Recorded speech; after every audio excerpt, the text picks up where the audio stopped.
All right, thank you very much. My name is Silke Nebel. I'm the VP Science and Conservation for Birds Canada, and it's my pleasure to share the session after lunch. We had what I would call a fairly high-level morning. It was about the potential, it was about opportunities, it was about big ideas. And so this next session is what I would call nature-based solutions in action. So what we are going to do is we are going to hear from 10 practitioners who are going to tell us about projects they're working on that implement nature-based solutions. And so the time is a little bit tight. We are going to have 10 speakers, and I'm going to try to keep them all on time. And if there's time left at the end, I'm going to open it up for question and answers, or maybe for examples from the audience that you would like to bring forward, if there is time. So I'm not going to read the bios. They are on the online program, so I encourage you to check that out. In the interest of time, I'm just going to invite the first speaker up. Our first speaker in the session is Gilles Souton. He is the Chief Ecosystem Scientist of Parks Canada. Thank you, Gilles.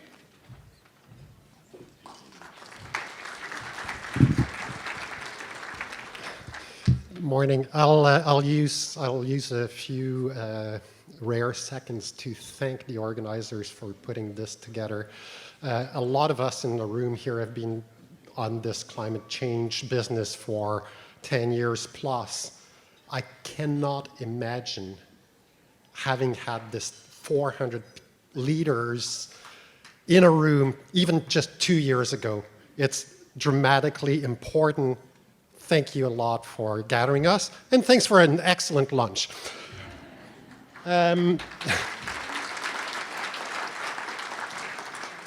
So I'm here to just illustrate in reality what that nature-based solution thing is in practice. I'll use the example of Parks Canada. Next slide, please.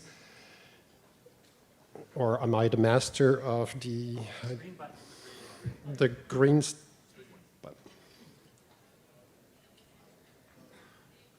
This is just, oh, well, that's too far back. Delay.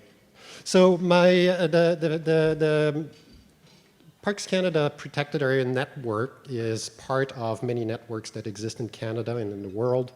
You have the numbers there, 47 parks, some very large. Wood Buffalo at the center of the screen there is just bigger than Switzerland, actually. So one single piece of land that we are the steward of is bigger than a European country. 30 kilometers of linear disturbance there, one road cutting a little bit through. That's 4 orders of magnitudes less disturbance than there is in the equivalent European place. So we have a large network place that covers 3.5% of Canada, rough number.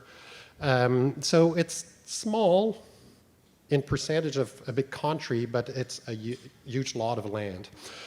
Those have traditionally been, like all around the world, developed primarily, and they're seen as a place for nature, right? So the conserved nature, and a place to build a constituency for nature, that often referred to the dual mandate of protect and present.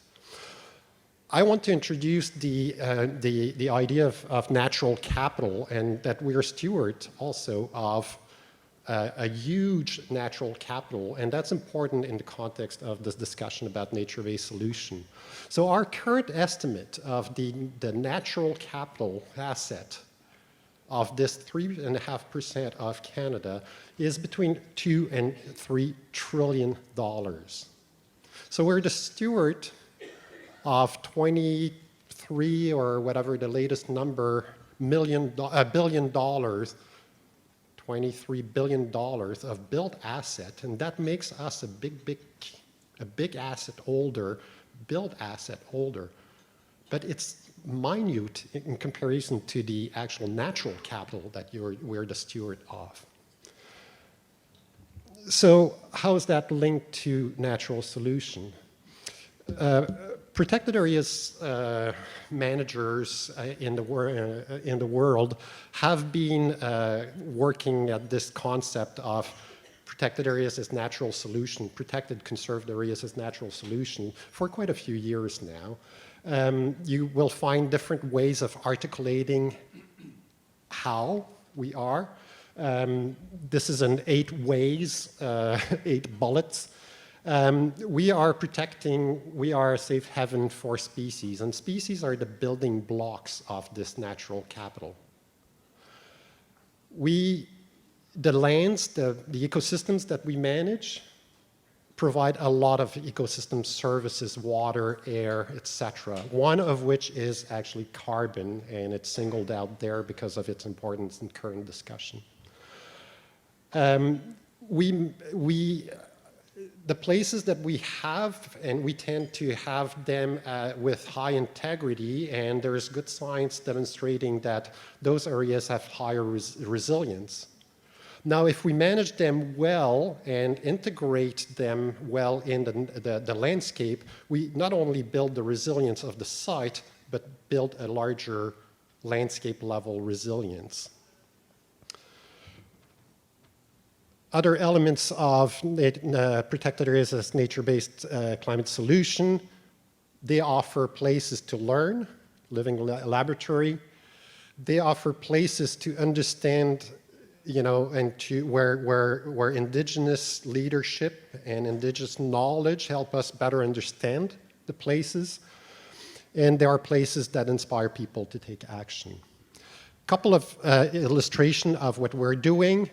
We're mapping carbon stocks all around, and an illustration of that is we've completed the forested areas. We are the steward of 1,461 megatons of carbons. That's a huge amount. If we are wise, and if we manage a place well, we can actually build that stock, that carbon stock. We can augment it, and hence we can contribute on a mitigation front. I had several other examples that I will not go by because I'm going to be kicked off here. Saving species, building resilience. So we're very active, we're investing a lot, but the return on investment is immense. Thank you.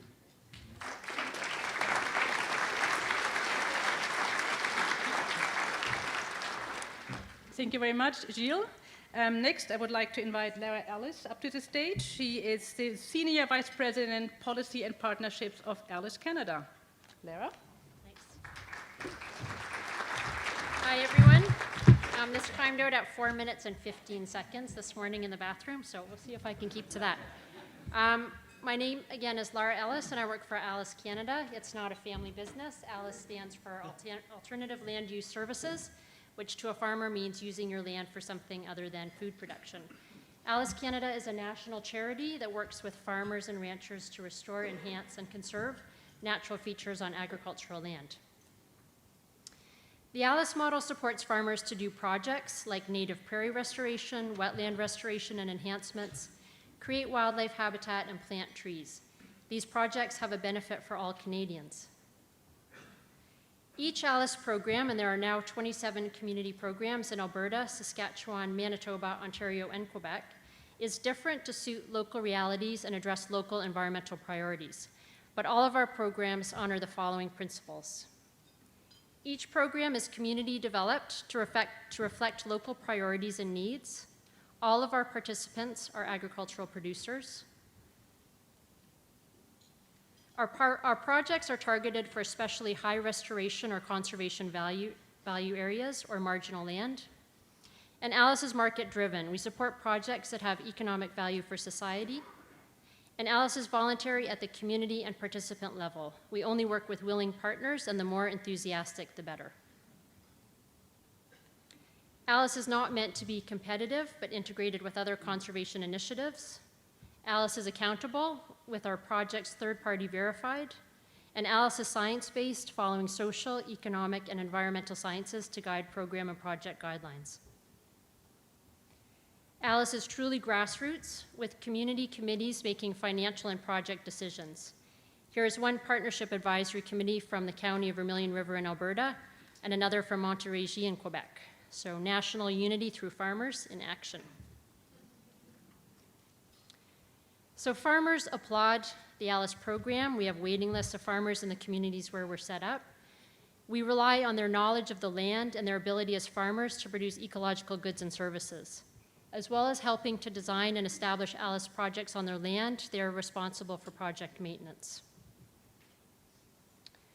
Each of our farmers, and we are now close to 1,000, are as individual in their approach to farming and the environment as the people at this conference are.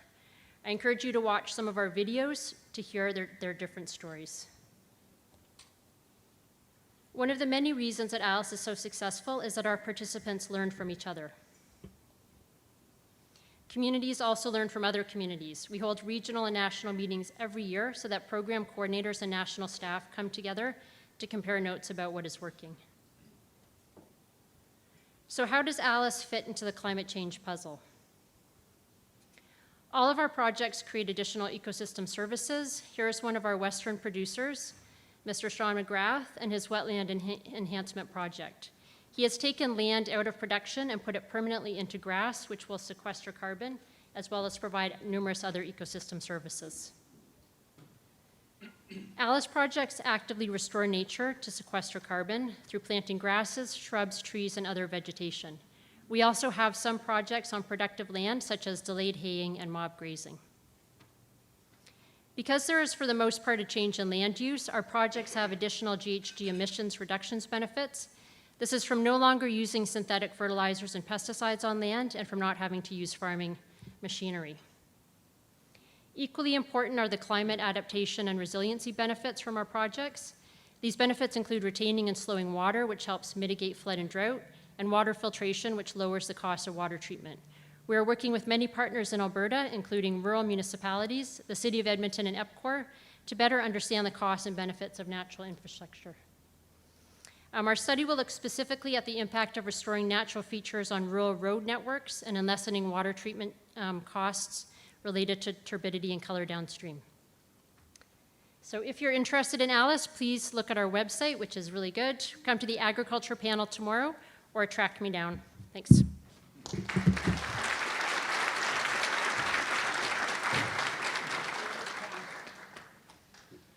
Thank you very much, Lara. I would now like to invite Rob Wilson up. He is the Director of Conservation Finance for the Nature Conservancy of Canada. Thank you, Rob.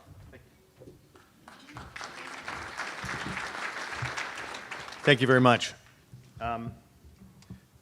Purchased by NCC in 2008, Darkwoods is what you're seeing pictured here, and it represents the largest conservation project ever undertaken in Canada. It's located in southeastern British Columbia, just a little north of the US border. It spans an area of about 62,000 hectares, about 155,000 acres of land. It has a very wide-ranging landscape from low-lying valley bottoms to peaks that tower up to about 2 kilometers in height. So it's got a very wide diversity of tree species as well, but as well as being the largest conservation project on the private land base in Canada, it's one of North America's largest forest carbon projects. Conservation-based projects like Darkwoods offer a really important way of addressing climate change and providing natural climate solutions. They allow for climate change mitigation through protection of existing sinks, as well as allowing species to move and roam and adapt to changing climatic conditions. They also offer the ability to improve landscapes through restoration work and improve forest management practices. This is actually an example of an improved forest management project. So we do work on the landscape also to improve carbon sequestration. We estimate right now that Darkwood stores about 5.6 million tons of carbon, and that's about 20 million tons of CO2. But what's really important is it's not only does it protect the carbon that's already there, over the 100-year life of this project, this will grow to about 8.4 million tons of carbon, which is about 30 million tons of CO2. So it's really important to look at these not only where they are today, but where they will be in the future as well. This just gives a bit of landscape context. As I said, it's located in southeastern British Columbia, just north of the Montana and Idaho borders. But what's really important about this is just it gives a sense of the scale and the size and the important connectivity of this project because it connects to other protected landscapes. So the 155,000 acres of Darkwoods actually provides protection for about 275,000 acres of protected landscapes. We zone this project. We have a management zone with a strict emphasis on protection of biodiversity targets, so limited interaction and use of human interaction. But we also have another area where we allow more active management through modified forestry practice, very small-scale timber harvest, and recreational opportunities as well. What's really important in these carbon projects, though, in order for them to be credible, is that they be validated and verified against very high international standards. And that's what Darkwoods actually is. So we validate this against the Verified Carbon Standard, which is the leading international standard for forestry carbon projects in the voluntary marketplace. So not the regulated market, but the voluntary market. As well, we add another standard that we ascribe to called CCB, which is Climate, Community, and Biodiversity Alliance. And that looks at the beyond carbon benefits of a project like this. So what are the additional co-benefits that come beyond carbon? In addition, we're just undertaking and just about to complete another verification and validation, and it's under a new program called SD Vista, which stands for Sustainable Development Verified Impact Standard, that's managed by VCS. And that is actually going to allow us to make claims against the contributions to the United Nations Sustainable Development Goals. So it's really an important way to try to frame these projects as carbon and additional co-benefits and even the SDGs. So the SDGs that we're targeting right now are life on land, clean water sanitation, and climate action. So once we're through this process, we'll be able to make valid, verifiable claims against that, which is of great interest to corporate buyers of offsets. Co-benefits. This project is all about co-benefits, way beyond carbon. So it does establish very important connective corridors, and that does facilitate climate change adaptation. It protects 17 different watersheds. There's more than 139 lakes, more than 150 wetlands on this site that we know of. We're still learning all the time. It has some of the last old-growth temperate rainforest left on the planet. It is also an enormous research site, which is really important because it's privately owned, and we do protect this forever. So there's more than 20 different research projects being undertaken on this site, ranging from aquatic research projects to forestry projects to climate change-related projects. So a lot of university research being conducted on it. Recreational opportunities are obvious. I mean, it's got 12 kilometers of lakefront in addition to the mountains. And also we have a very small conservation-based timber harvest, and we use that for forest thinning or trying to improve forestry conditions or experimental purposes. In addition, species. Grizzly bear, it's one of the epicenters for grizzly bear breeding habitat in North America, as a matter of, and probably the world, as a matter of fact. Other wide-ranging species like cougar, wolverine, and many, many different aquatic species as well. So this is just a small subset of the species that actually use this enormously important conservation landscape. And finally, I think what's really important to look at a project that's a conservation-based forest carbon project is in terms of its ecological goods and services value. And this just gives some sense of the context of that site within a broader network of sites.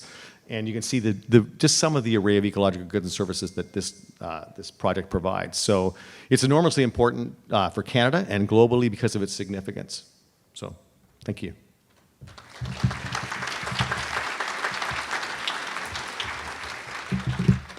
Thank you very much, Rob. Thank you. I now would like to invite Joseph Pallant. He is with the, sorry, where am I here? He is the Director of Climate Innovation with the EcoTrust. Thank you. Thank you.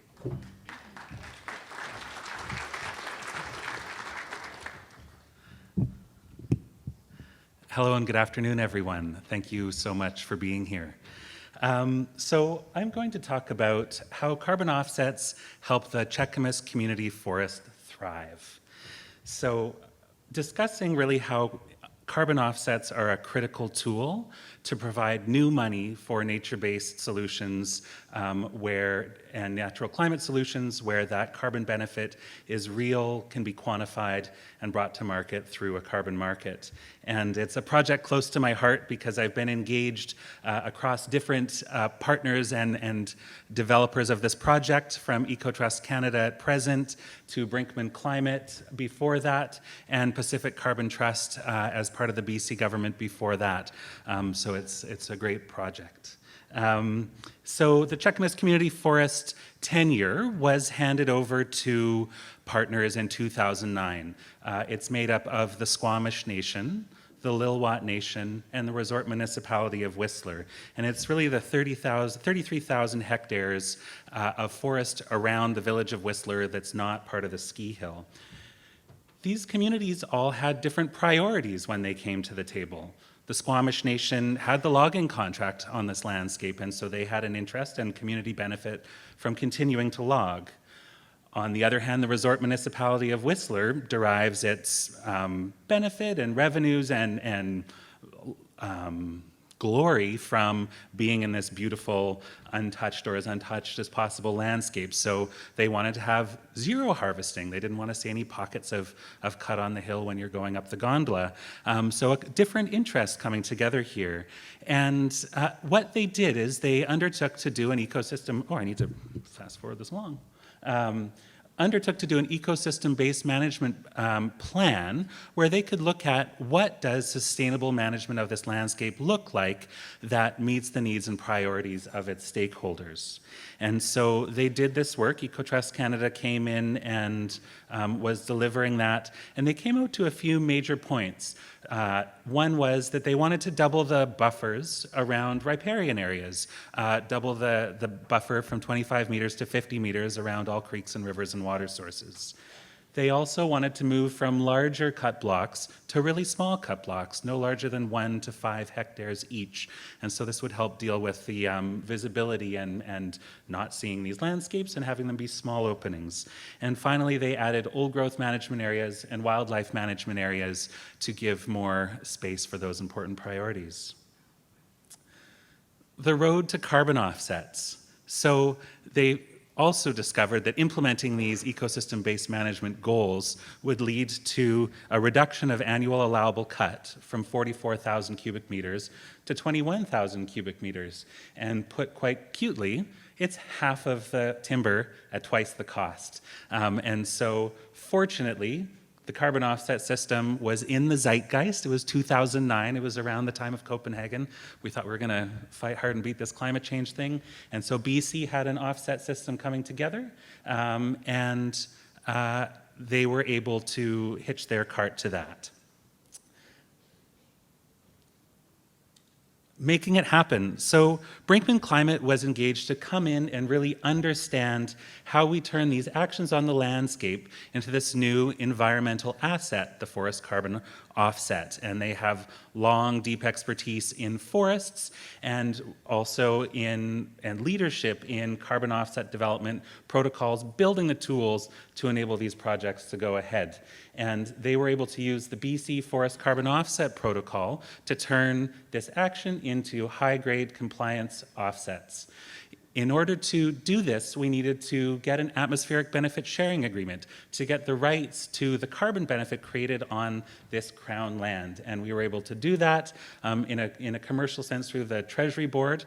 And this was a critical piece of the puzzle, and I know it's a big piece for projects that people are considering here. And we were successfully able to verify in 2014, issuing 10,000 tons per year.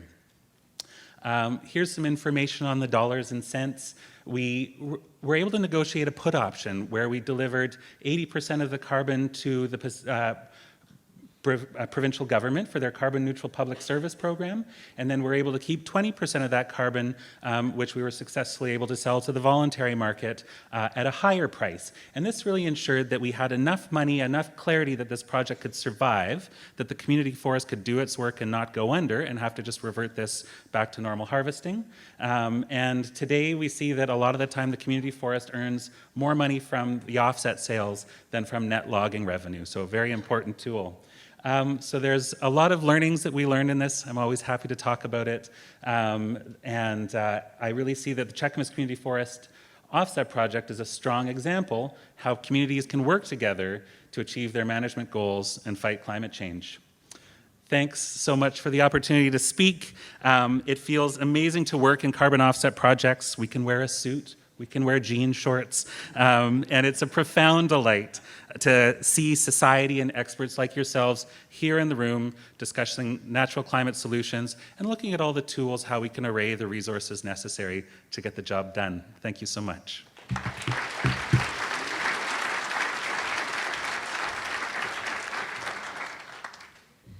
Thank you, Joseph. Next up, we have Donna Ciarelli. She is the Asset Management Advisor for the Municipal Natural Asset Initiative.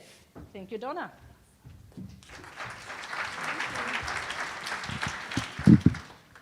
To lower this a little bit. Thank you so much to the organizers for helping or for inviting us to speak on behalf of the Municipal Natural Assets Initiative today. The central idea of my presentation is quite simple, that nature is one of our most vital infrastructure assets, and that natural assets like forests and wetlands need to be treated like core infrastructure. They contribute to delivering essential services that we rely on every day, as we've already heard this morning, like clean drinking water, clean air, and flood protection and management, among others. So communities across Canada are unique, but all of them rely on natural assets in some way to deliver services. Nature is also central to any climate-resilient infrastructure system. The Municipal Natural Assets Initiative is a non-governmental organization that is helping municipalities to measure and value the local services that natural assets provide so that they can be properly accounted for in infrastructure planning and management, or asset management, as it's formally called. To illustrate how local governments are doing this, I'll share one example of a project from the region of Peel in Ontario. The region includes the very urbanized cities of Mississauga and Brampton, and the rural areas around the town of Caledon further north. The region had already experienced damages from flooding and recognized that its natural assets are under stress from population growth, development, and climate change impacts, and that to protect these assets, they should account for them and manage them explicitly, just like they manage other infrastructure and services. So they set off to work on a pilot project with the Municipal Natural Assets Initiative and the Credit Valley Conservation Authority that looked at quantifying the value of stormwater management services provided by 3 types of natural assets: open green spaces, woodlands, and wetlands. They were looking at how well these different types of natural assets absorb and control the flow of water during heavy rainfall or storm events. And the value they put on them was based on how much it would cost to construct engineered infrastructure if those assets were lost or compromised in some way. So in economic terms, they used a cost avoidance approach to value the assets. So the pilot focused on the 2 areas in the region that you can see in yellow on the slide. Hopefully you can see the areas in yellow. They're both sub-watersheds of the Credit River watershed. The project team studied existing data under current climate conditions and also looked at a future climate scenario in the year 2065 using projected changes in precipitation that are expected in the region. There's not enough time to go into the technical details of the project, but it's important to note that this approach brings together multidisciplinary project teams, including hydrologists, engineers, economists, as well as asset management and geographic information system specialists. The results tell an important story, which I'm sure won't surprise many of you, but these assets did play an important role in absorbing water and controlling the flow of water during heavy rains and storm events, to a different degree depending on the type of asset. One particular type of wetland was actually the most effective. Combined, they were valued at about $704 million under a current climate scenario, and that increased to $764 million under the future climate scenario. So Peel Region then went on to inventory natural assets in the entire region and value them for stormwater services, and estimated them to be worth a whopping $20 billion under the current climate scenario and $21.8 billion under future climate scenario. So this represents a hefty avoided cost of building the infrastructure that would be needed to manage stormwater if these natural assets were lost or compromised in some way, and it provides a solid business case for maintaining and protecting them. There are 3 key takeaways from the project and others like it. First, that nature can provide critical municipal services in perpetuity if well maintained and protected, sometimes with very real cost savings to communities when compared to the cost of gray infrastructure. 2, this is a practical and scalable approach that supports the meaningful integration of natural systems into infrastructure management and provides a business case for protection and investments in restoration activities. And 3, as many of others have mentioned regarding the co-benefits, this project looked only at the value of natural assets in terms of their role in managing stormwater, so it highlights how they can support communities in building resilience to climate impacts. But the study also documented multiple other co-benefits, including climate regulation because of the role natural assets play in storing carbon, their role in protecting water and air quality and biodiversity, health benefits of access to nature, and recreation opportunities. So taken together, these benefits offer much more value in relation to our quality of life and financial security. So this is not yet standard practice in Canada, though local governments are starting to recognize the potential and act on it, and we have many projects on the go across the country. Our goal is to make it a mainstream practice, and so you're welcome to read about this Peel Region case study and more on our website, and I'm also happy to answer any questions that you might have after the break, or at the break. Thanks.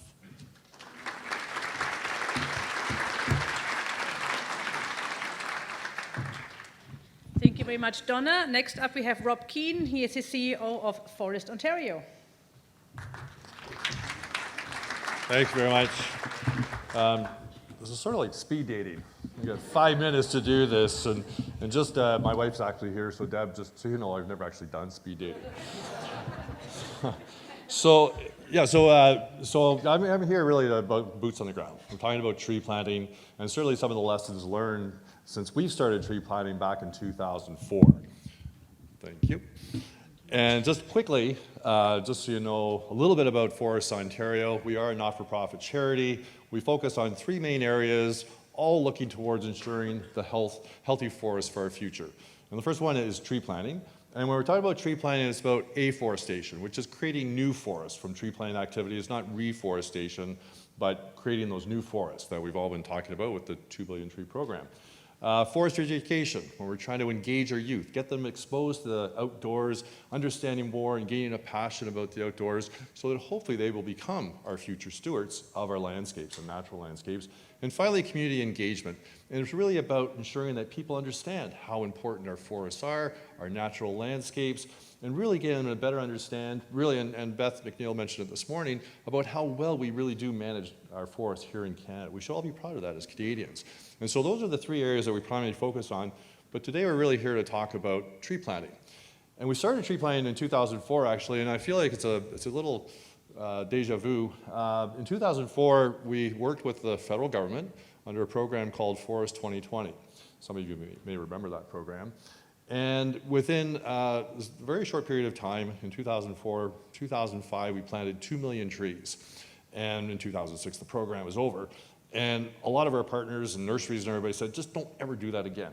Because we kind of blew out all the nurseries, we blew out all the landowner contacts. Our partners just weren't used to that level of production, even though it sounds low, but in southern Ontario, that's a lot of trees. So they really said, no, we need some long-term planning, some long-term sustainability for our program to go.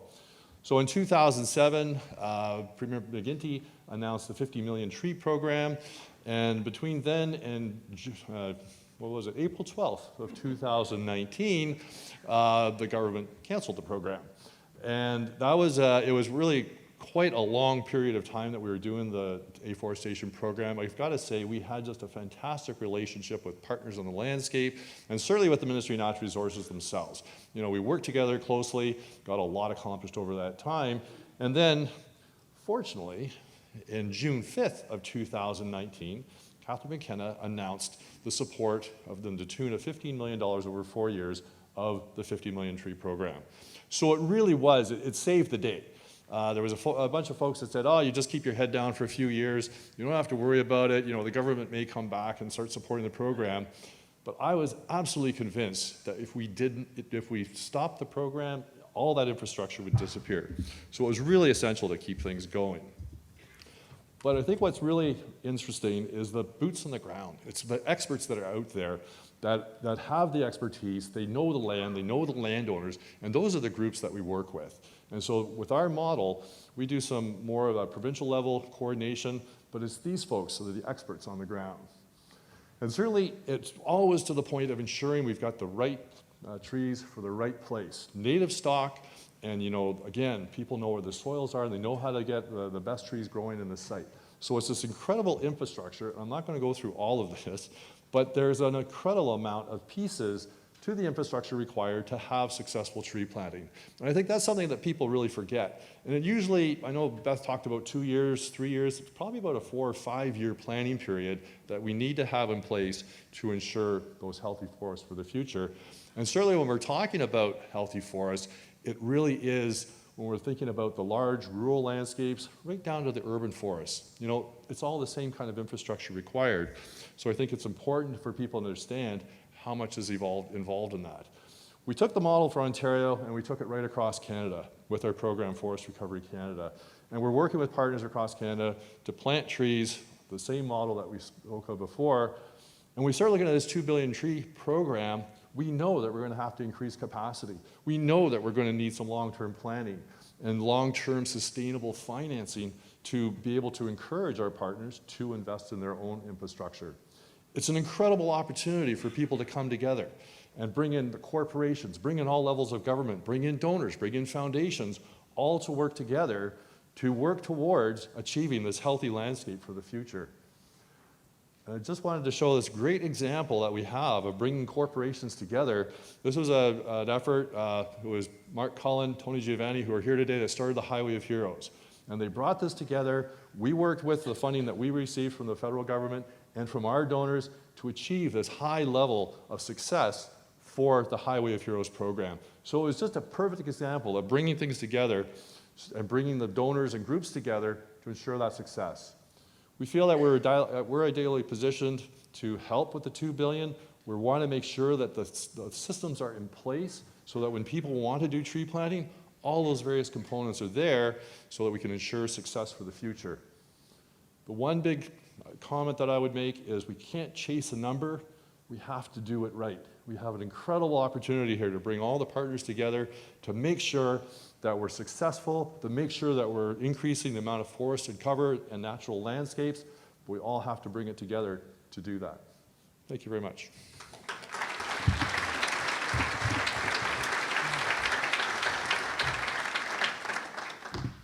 Thank you very much, Rob. Next up is Lindsay Telfer. She's with the Freshwater Alliance, and she is the National Project Director. Thank you, Lindsay.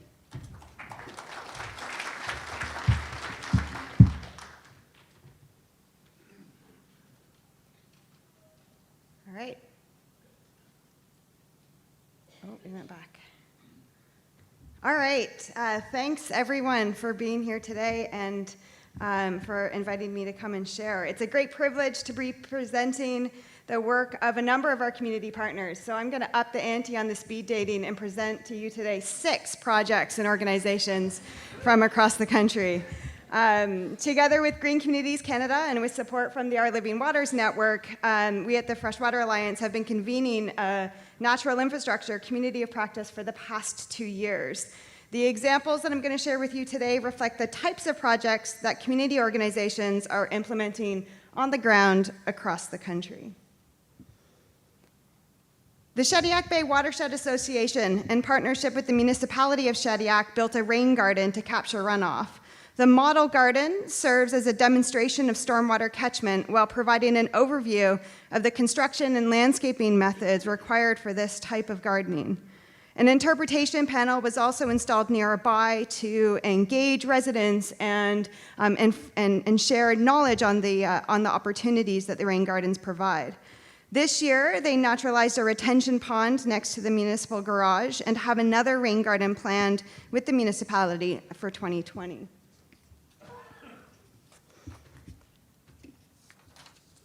Project Watershed on the other side of the country has been active in the Comox Valley since the early 1990s and have prioritized the protection and restoration of the Comox estuary. They are working to increase green floodplain infrastructure in the region to address flooding and rainwater management by increasing flood resilience, infiltration, and ecosystem health. They've recently committed to the restoration of this field sawmill site. The name for the site was given by the Comox First Nation, which they're now calling the Kuskusum. Their vision in the area is to create a vibrant and productive habitat and connect it to the Hollyhock Flats, which is adjacent to the site and is one of the most productive areas in the estuary. ACAP St. John chose to undertake the installation of St. John's first rain garden in Queen Square West, a popular west side park. ACAP saw this as an opportunity to not only elevate public knowledge and appreciation of green infrastructure, but as a key step in a larger initiative of developing a climate change adaptation plan for the city. The demonstration rain garden was an opportunity to showcase that green infrastructure, or what green infrastructure, a key aspect in climate change adaptation, could look like for the city. DPAVE Paradise has supported over 52 DPAVE events across Canada, where communities are brought together to rip up excess pavement by hand and put in green space instead. To date, with the help of over 3,000 volunteers, DPAVE projects have collectively removed 9,300 meters square of pavement, diverted nearly 7,000 cubic meters of stormwater, and diverted 500 kilograms of pollutants from local waterways.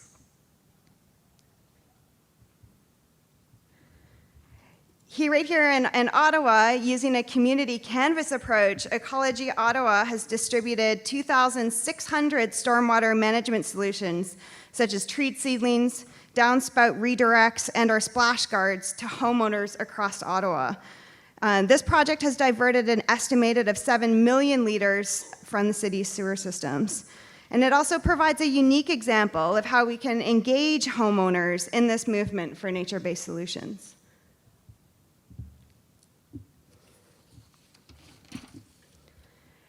Connected Waters aims to change the way floodplains are managed to incorporate more green infrastructure and nature-based solutions that can open up and restore much-needed nursery habitat for salmon.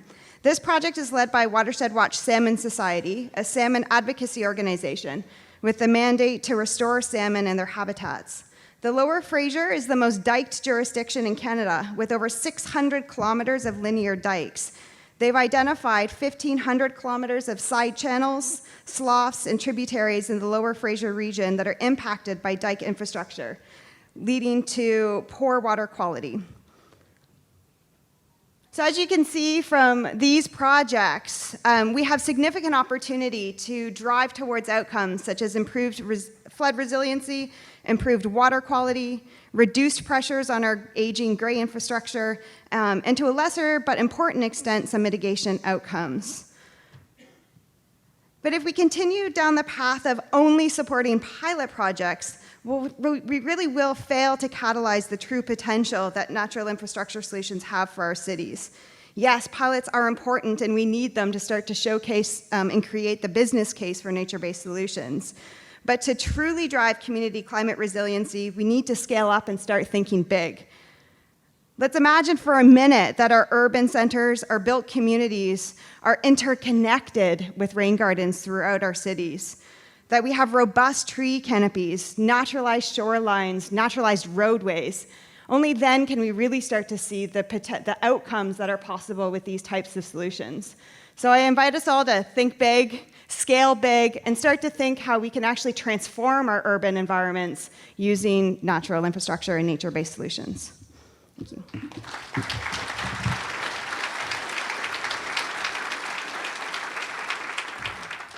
Thank you very much, Lindsay. Next up is Chris Henderson. Chris wears many hats, and today he's here as the Executive Director of Indigenous Clean Energy. Thank you, Chris.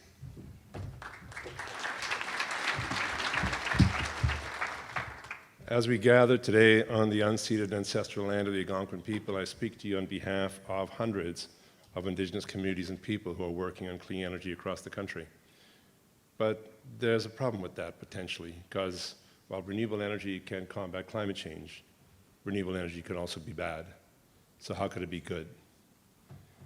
What I'm going to share with you today is 3 examples of communities that are working on clean energy across the country, projects that are being implemented, both large and small scale, both on the grid and off the grid, that also can be restorative to nature. In that context, we also link this very strongly to the Sustainable Development Goals and hard metrics to show how you can derive the co-benefits, as one of the speakers spoke to earlier. I'm going to speak about the Takaruvit Tlingit First Nation, Kiakchi Zaging and Anishinaabeg in Gull Bay and the Gaspé and Mi'kmaq communities. This is a solar storage array in Gull Bay First Nation, which is on the west side of Lake Nipigon. It has replaced 33% of the diesel that was used in this community as of last year. And this community, when we located it, we made sure that it was built on disturbed land. It was not affecting land that was more pristine. And when we made sure that when the project was built, we tested that the whippoorwill species was protected. And in course of doing that, what the Kiakchi Zaging Anishinaabeg community has done is restore their future for that community. This is some of the hydrological work going on in the Atlan community, which is in northern BC, just south of the Yukon border. There, it's another off-grid community, which now for 10 years has had a small run-of-river system. But in the course of doing that, they also protected the fishery habitat to make sure that the brook trout and also salmon species were not affected. In fact, they actually improved the spawning beds. They actually improved the nature of how the habitat would help the fishery and the fish habitat that was there. This is a wind farm in the south shore of Gaspé with 3 Mi'kmaq communities which they own. It's a large wind farm. It's 150 megawatts. The Meski-Ujusin wind farm, though, also had impact on habitat. There were new access roads that were built. But in the course of doing that, the community spoke very strongly about protecting the medicines, the berry picking, and the moose habitat. So that led to changes in the way this project was done to make sure that nature was protected. And that's what really I want to share with you, that in the course of dealing with climate, we do need clean energy. But clean energy has to be done right. And so what we're doing with Indigenous Clean Energy, which is a national Indigenous not-for-profit organization, is making sure that in the design of projects, in the location of projects, in the implementation of projects, and the operation of projects, nature is not only protected, but nature is also restored. And so therefore, you can have an impact that truly is protective of nature, but also combating climate change. And in that course, we've taken the SDGs and we've revised them, and we've created an SDG clean energy pyramid that really says at the top that for Indigenous communities, no poverty and action on clean energy is a primacy, but it can't be done without a foundation. The foundation is about Indigenous peoples and the planet. And so therefore you see the sustainable community side, good health and nutrition, gender equality, but also protection of life on land and life underwater. And then you have the slice in the middle of the sandwich, the meat in the sandwich, which is the actual projects themselves, which are dealing with climate change and action. But I want to tell you, this is a story that's been written for 2 decades. And it's not a small story. It's an impactful story.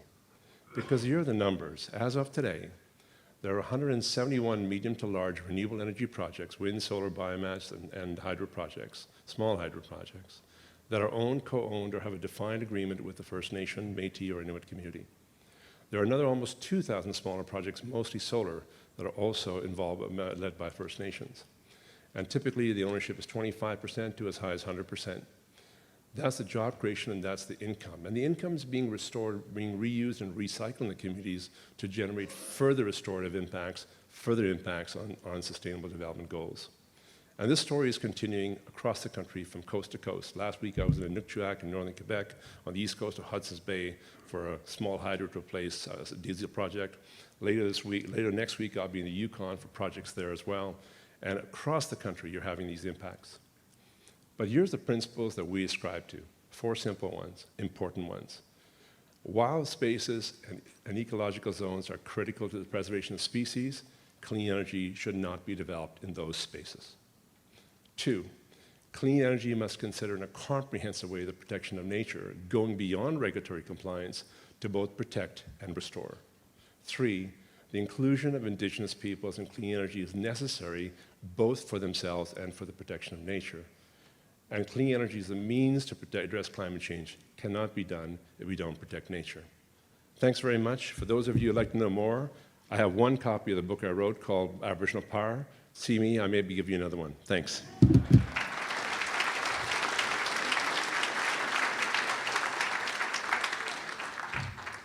Thank you very much, Chris. Next up, we have Deborah Carlson. She is a staff lawyer with West Coast Environmental Law.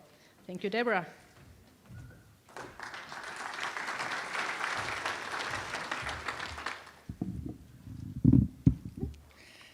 Good afternoon, everyone, and thank you to the organizers for this opportunity to be part of a gathering of so many inspiring and knowledgeable and committed people. The energy is really amazing. And thank you for the opportunity to try and persuade you all, if you need to be persuaded, that when we're talking about nature-based solutions, we need to talk about nature-based laws.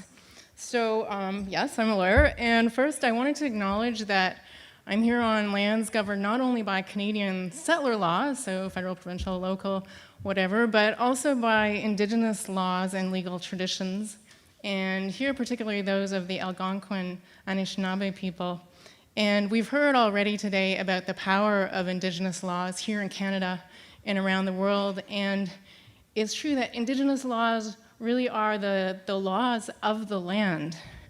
And we're fortunate here in Canada, I think that most, if not all of our country is blanketed by Indigenous laws. So this presentation is mostly about settler law, and it's kind of critical. But that's the law that I'm trained in, and I practice and wrestle with that law. But I wanted to emphasize that I do offer these words here with the understanding that it's only part of the picture here in this place and across our country. And the example that I'm going to get to, hopefully in 4 minutes or less, is going to come back to that point. So let's get started. We have a little bit of a quick journey here. Let's go off in a good way with a bit of wonder from the West Coast. So soak it in. Here you have the sea and the land, and you can feel the sunshine, and this beautiful whale is diving down, and there's a big splash. And it's just a moment, but everything is here in this moment, all these relationships. And it's a moment that has existed in the past for millennia. And it's a moment that we hope can exist in the future too, holding all the beauty and the wonder and all those relationships. But here's another moment, another image. And it also looks kind of beautiful in this image, but it's a wildfire in Australia, and we know that we have dangerous and devastating wildfires now in our future because of climate change, and it's climate change that we humans have caused. So you're asking yourself now, where does the law come in when she's going to start talking about the law? Well, we don't usually think of climate change as being caused by people breaking the law. It's true. And I was reflecting that I'm probably not going to be arrested for flying here today from Vancouver, but I did cause some more climate change because of that. So let's dive down a little bit and look deeper. I'm sure you're all familiar with Sir Nicholas Stern's statement that climate change is the greatest market failure of all time. And he's referring, of course, to the fact that greenhouse gas polluters don't pay. But the markets themselves are just relationships, and they're governed by rules, by regulations, and by laws. And I think it's fair to say that climate change is not only a market failure, but it's a legal failure, or to make it a bit fancier, a failure of governance. So our rules and our laws have failed us. We see the evidence in climate change, in the loss of biodiversity, of a failure to manage our relationship to the rest of the world, to the land and the water, to other species, and even to future generations of our own species, our children and our grandchildren and their children. So what do? We have to change our laws. We can talk about policies and programs and incentives and better management, but we're not going to get beyond some good examples if we don't change the fundamental rules and have them reflect the relationships we want to have and that we need to have. So here's an example. Numbers, 1 minute, let's go. Okay, so it's simple, and it's not simple, but here's what it can look like. These are maps of the Great Bear Rainforest in British Columbia, and moving from left to right, you see the green intensifying. So back in 2005, the dark green is the only area that was protected legally, 100% dark green there, and then when you get across to the right-hand side, you've got a lot more green, a couple different shades, but overall they're 70% protected now, legally protected, and the total area of the Great Bear Rainforest is 6.4 million hectares. So all these lines on the map and the shades of green and their meaning is supported by legally implemented land use restrictions and restrictions on logging in BC provincial law. But the backbone of this legal protection is government-to-government agreements between the 9 nations who have territories there and the province. And then this has been translated into the provincial legal requirements that are binding for everyone. So because of this legal certainty, we now have 25 million tons of carbon offsets have been created, sold over a 20-year period. 80% of the revenue goes to the nations. $120 million or more by now has been invested and is in 2 separate funds to support a conservation economy, including capacity building for the nations, guardian programs, indigenous businesses. We need this across our country. We need to fill up the map of Canada, maybe not with this exact same arrangement. It's very clunky in BC law, I have to tell you. But we need this. We need nature-based laws. Nature-based solutions need nature-based laws.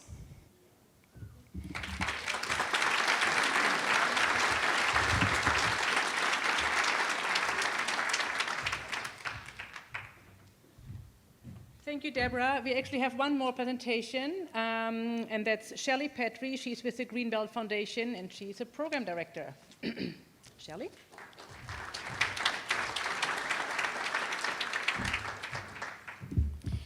Yes, thank you to Nature Canada, all the presenters and all the participants here today. It's really quite a healthy discussion in so many ways.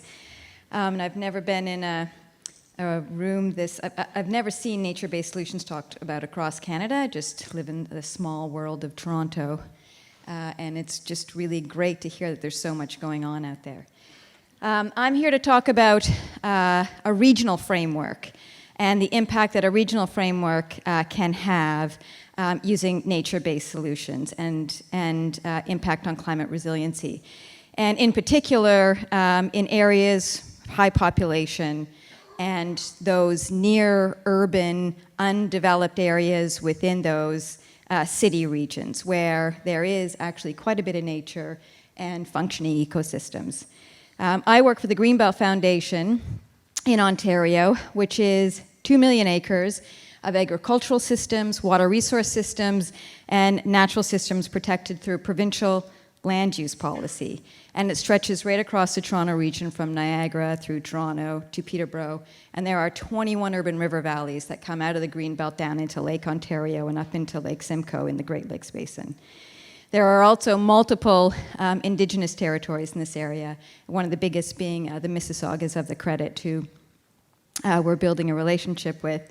There's also 80 municipalities in this region, 7 regional governments, and 9.2 million residents.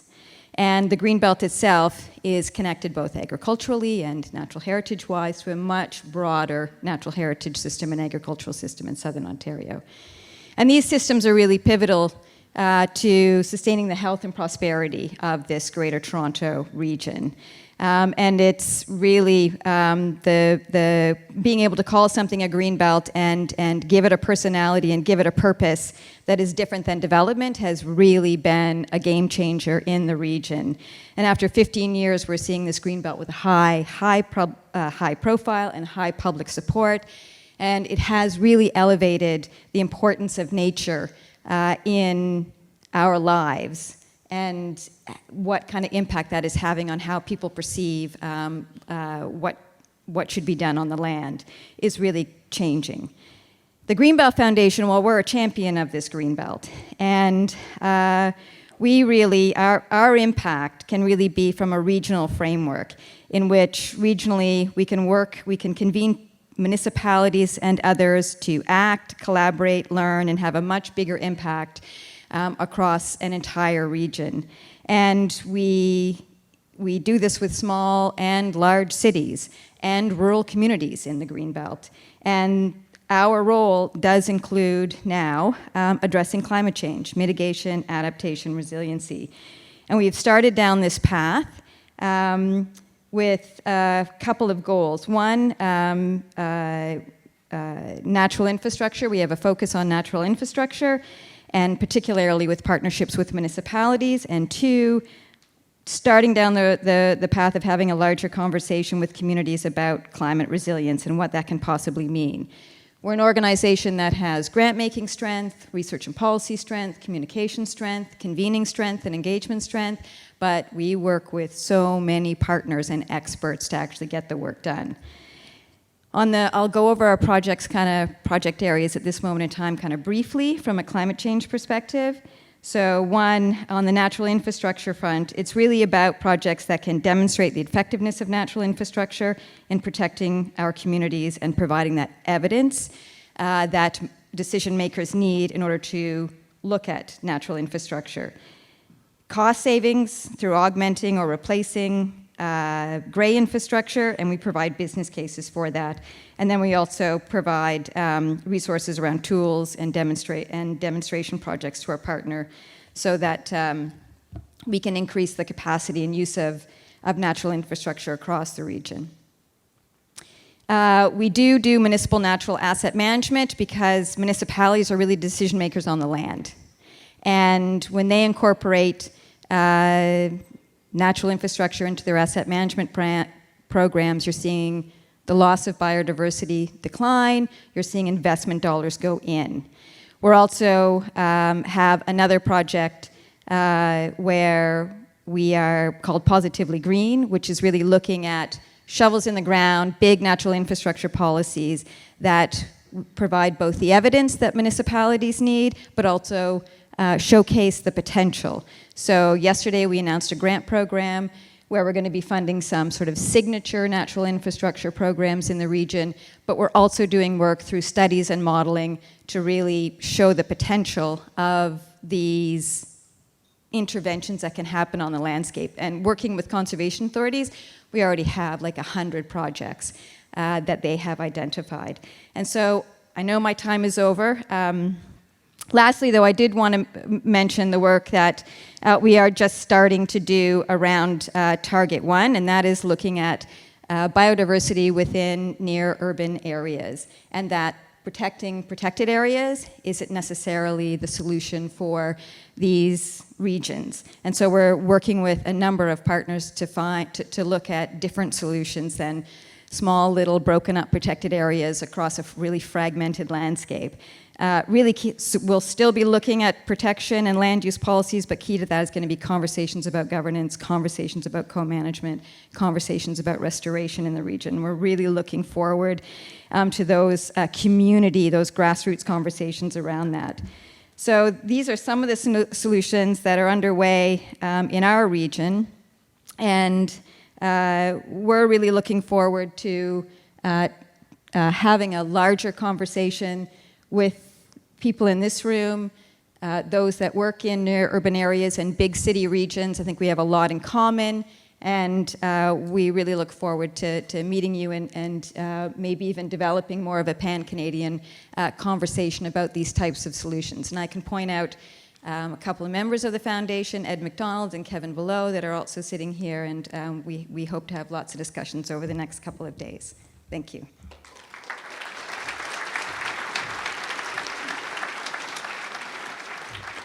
Thank you very much, Shelly. Well, you certainly can't say the nature community isn't doing anything. So thank you so much, all 10 of you, for your very inspirational examples and for staying.